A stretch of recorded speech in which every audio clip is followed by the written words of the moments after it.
Hi, this is Jeff, and welcome back to the Wood Channel. And today's episode is going to be about a tree that I call the tofu of wood. In my hand right here is a species of wood that you're going to find in probably 90% of kitchens across the world, because this wood is so versatile and it paints so well. I like to use it in my wood shop a lot and on cabinet designs and that sort of things, particularly for trim work. But it's so versatile. I mean, look at how beautiful that grain is in there. Nice. It's one of the straightest growing trees in the world. The tulip poplar in this episode of the Wood Channel. Let's get going.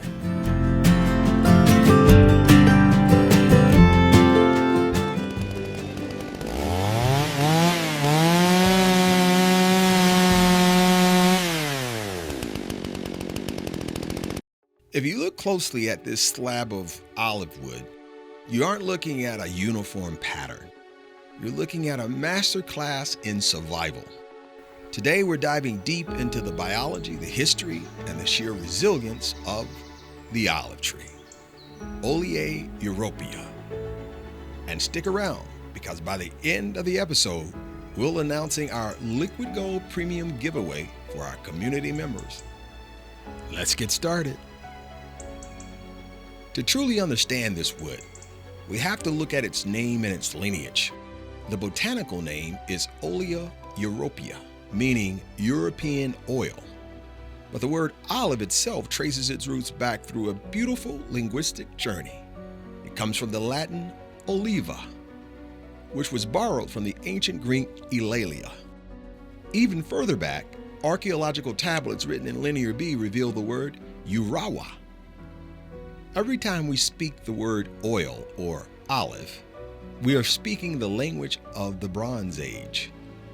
But the tree just didn't give us a name, it gave humanity a foundation. Domesticated over 6,000 years ago in Levant, modern-day West Asia, the olive tree was prized not for its timber, but for the liquid gold it produced, its oil. Because it was so valuable for food, light, and medicine, cutting down a healthy olive tree was considered almost sacrilege in ancient times. It was only when a tree finally succumbed to extreme age or elements that craftsmen were allowed, or permitted, should I say, to touch its inner sanctum. But its utility went far beyond the utilitarian. Because of its dense interlocking grain, olive wood doesn't split easily. This allowed ancient artisans to carve it into highly intricate and detailed religious icons, statues, and royal scepters. In the biblical text, it is written that the monumental cherubs, the doors, and the inner sanctuary post of King Solomon's temple were carved entirely from olive wood. It was a timber reserved for the divine, prized for its ability to hold a flawless edge and polished to a high, lustrous sheen without splintering. While the timber provided structural strength and art, the fruit of the tree provided the true lifeblood of the ancient world. Homer, the legendary Greek poet, famously referred to olive oil as liquid gold. It is impossible to overstate its historical significance. To the ancient Mediterranean civilizations, olive oil was not just an ingredient in a kitchen. It was an economic engine, a primary source of light, a medicinal marvel, and a holy ointment. In the ancient economy, olive oil was a dominant currency. It was stored in massive clay pots and shipped by the thousands across the Mediterranean, trading for grain, silver, and spice. It fueled the lamps that illuminated the great libraries of Alexandria and Athens. Without it, the intellectual advancement of nighttime study would have been cast in dark shadows. Athletically and culturally, it was paramount. Athletes in ancient Olympic Games would coat their entire bodies in olive oil to protect their skin from sun and dust. And the highest price a champion could receive was not a gold medal, but a wreath made of olive leaves harvested from a sacred grove, paired with jars of premium oil. Spiritually, it was the ultimate symbol of peace, purity, and divine favor. Kings, priests, and prophets were anointed with it to signify their sacred duty. The very word Christ or Messiah translates literally to the Anointed One, a direct reference to the sacred application of olive oil. It healed wounds, massaged tired muscles, preserved food, and provided a dense source of dietary fat that allowed populations to survive in barren, rocky landscapes. Standard domestic hardwoods like oak or walnut grow with a predictable vertical rhythm. They shoot up towards the sun. Olive wood? Well, olive wood plays by an entirely different set of rules. Look at this madness right here. At a cellular level, Olea Europaea possesses an incredible, dense, diffuse porous structure. Its growth rings are often indistinct, overlapping, and irregular. Why? Because the olive tree is a master of adaptation.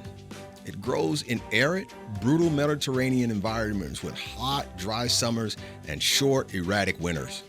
To survive, its vascular system, the xylem, is tightly packed. The fibers are remarkably thick-walled and narrow. This density serves a crucial purpose.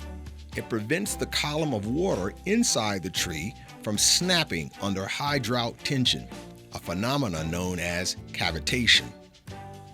It is a cellular fortress designed to resist crushing pressures and extreme dehydration.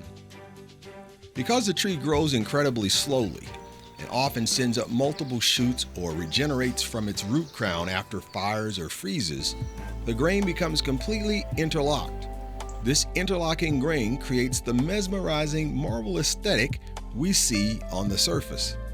But inside the tree, it means the wood is structurally dense, incredibly heavy, and possesses an innate resistance to decay.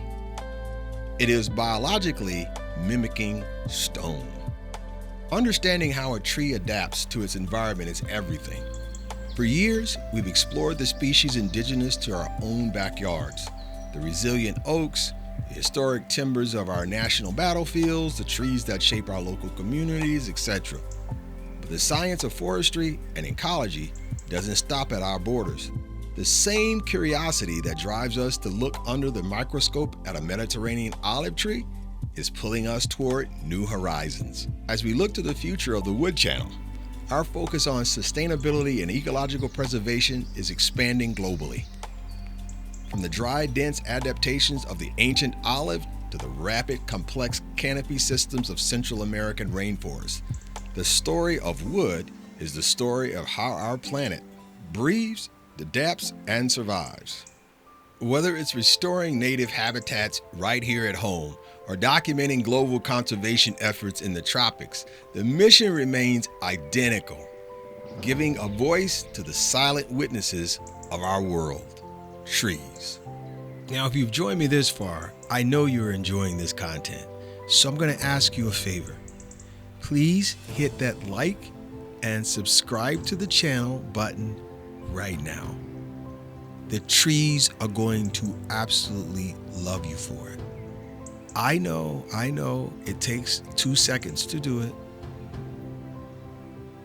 Thank you. Now back to the trees. The olive tree reminds us that true strength isn't built overnight. It's forged through slow growth, tight cellular bonds, and an unyielding ability to adapt to the harshest conditions. When we respect the wood, we respect the time, the science, and the environment that created it.